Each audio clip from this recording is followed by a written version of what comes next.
Hello friends, मैं Indrajit Kumar Prasad इंदिराकांति YouTube channel में आप सभी का हार्दिक स्वागत करता हूं। आज हम लोग चर्चा करने वाले रविंद्रनाथ ठाकुर और अथवा रविंद्रनाथ टैगोर के विषय में। रविंद्रनाथ टैगोर एक कवि, साहित्यकार, तत्वज्ञानी, गीतकार एवं संगीतकार भी थे। रविंद्रनाथ ठाकुर को ही रविंद्रनाथ टैगोर कहा जाता है। उनका जन्म 7 मई 1861 ईस्वी को हुआ और निधन 7 अगस्त 1941 ईस्वी को हुआ। विश्वविख्यात कवि, साहित्यकार, दार्शनिक और भारतीय साहित्य के नोबेल पुरस्कार विजेता हैं। उन्हें गुरुदेव के नाम से भी जाना जाता है। बांग्ला साहित्य के माध्यम से भारतीय सांस्कृतिक चेतना में नई जान फूंकने वाले युग दृष्टा थे। वे एशिया के प्रथम नोबेल पुरस्कार सम्मानित व्यक्ति हैं। वे एकमात्र कवि हैं जिसकी 2 रचनाएं 2 देशों का राष्ट्रगान बनी। भारत का राष्ट्रगान जन गण मन और बांग्लादेश का राष्ट्रीय गान अमार सोनार बांग्ला गुरुदेव के ही रचनाएं हैं। रविंद्रनाथ टैगोर का जीवन परिचय। रविंद्रनाथ ठाकुर और उनकी पत्नी मृणालिनी देवी 1883 ईस्वी की यह तस्वीर है। रविंद्रनाथ टैगोर का जन्म 7 मई 1861 ईस्वी को कोलकाता के जोड़ा सांको ठाकुर बाड़ी में हुआ। उनके पिता देवेंद्रनाथ टैगोर और माता शारदा देवी थीं। उनकी आरंभिक शिक्षा प्रतिष्ठित सेंट जेवियर्स स्कूल में हुई। उन्होंने बैरिस्टर बनने की इच्छा में 1878 में इंग्लैंड के ब्रिजटोन में पब्लिक स्कूल में नाम लिखवाया।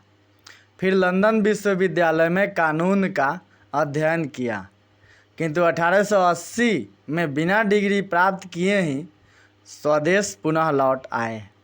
सन 1883 में मृणालिनी देवी के साथ उनका विवाह हुआ। टैगोर की माता का निधन उनके बचपन में हो गया था और उनके पिता व्यापक रूप से यात्रा करने वाले व्यक्ति थे, अतः उनका लालन पालन अधिकांशतः नौकरों द्वारा ही किया गया था।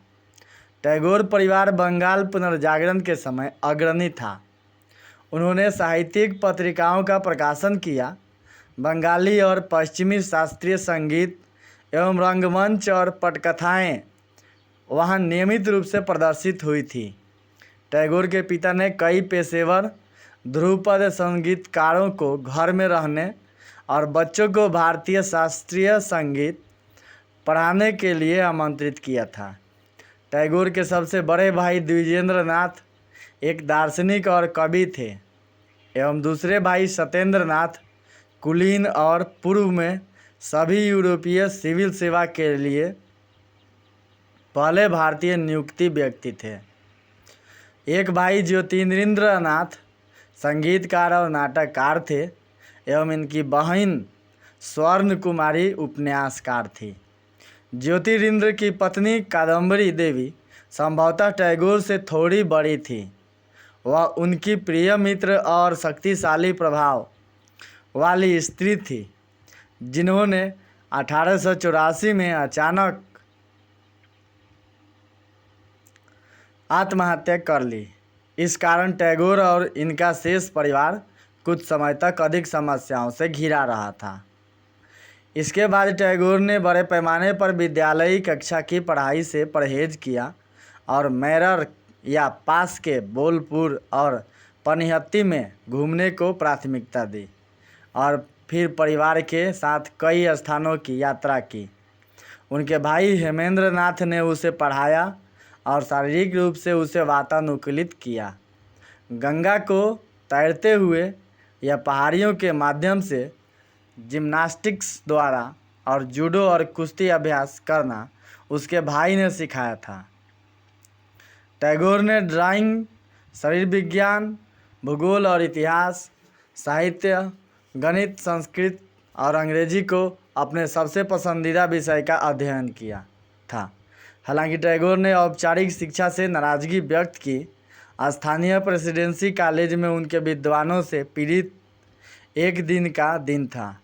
कई वर्षों बाद उन्होंने कहा कि उचित शिक्षण चीज़ों की व्याख्या नहीं करता है, उनके अनुसार उचित शिक्षण जिज्ञासा है।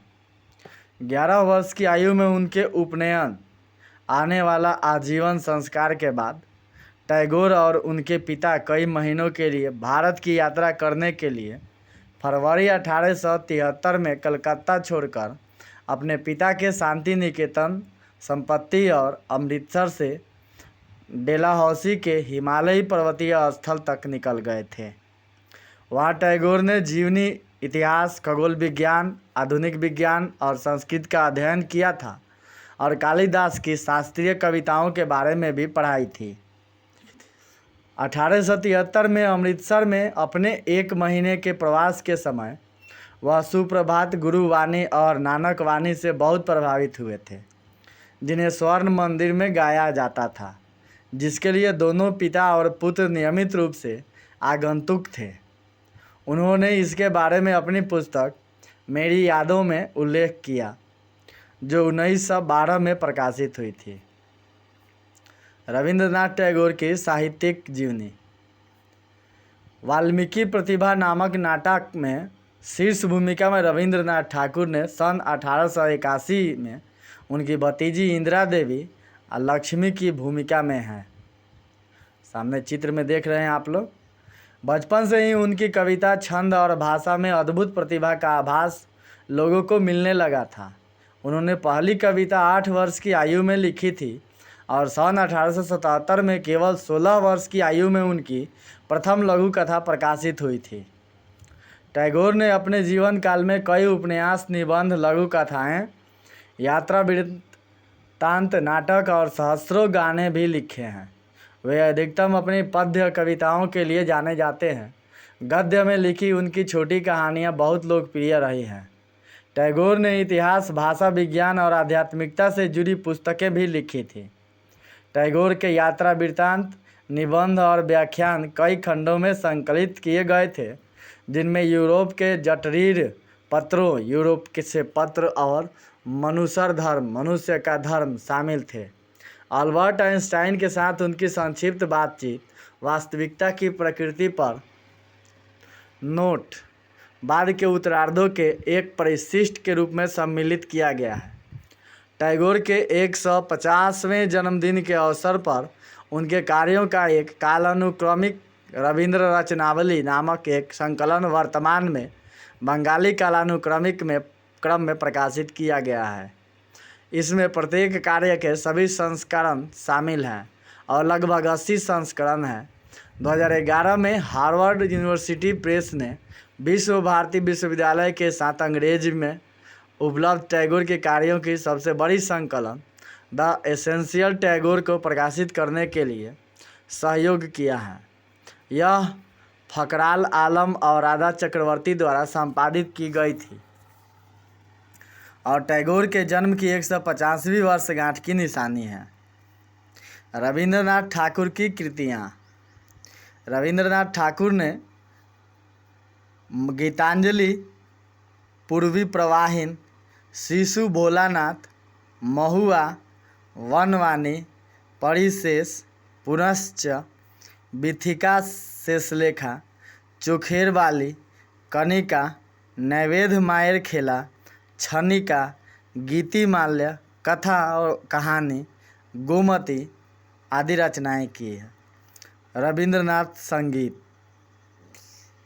टैगोर ने लगभग 2230 गीतों की रचना की। रविंद्र संगीत बांग्ला संस्कृति का अभिन्न अंग है। टैगोर के संगीत को उनके साहित्य से अलग नहीं किया जा सकता। उनकी अधिकतर रचनाएं तो अब उनके गीतों में शामिल हो चुकी हैं। हिंदुस्तानी शास्त्रीय संगीत की ध्रुपद शैली से प्रभावित ये गीत मानवीय भावनाओं के अलग अलग रंग प्रस्तुत करते हैं।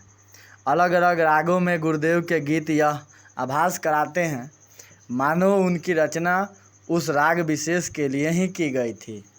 प्रकृति के प्रति गहरा लगाव रखने वाला यह प्रकृति प्रेमी ऐसा एकमात्र व्यक्ति है जिसने 2 देशों के लिए राष्ट्रगान लिखा।